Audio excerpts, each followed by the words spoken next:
Yo YouTube, what's going on? If you are looking the easiest method and absolutely for free how to upgrade your navigation in Hyundai, absolutely for free, I have a great tutorial. I found application Radio Plus Plus, and this application allowed you to upgrade your navigation and it support all of models of Hyundai car. So how to do it? As you can see, turn on Bluetooth or connect our phone via USB to your car.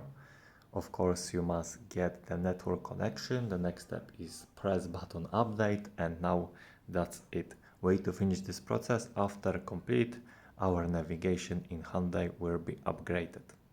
So after get connection, press button update, and now way to finish this process. After finish, our navigation will be updated. So how to get Radio Plus Plus application for your device? It's easy. I found from this website. So open browser, go to Zeno app. As you can see, type this the Radio Plus Plus, and I get this from this. Press install. Now way to finish this process. The last step is human verification.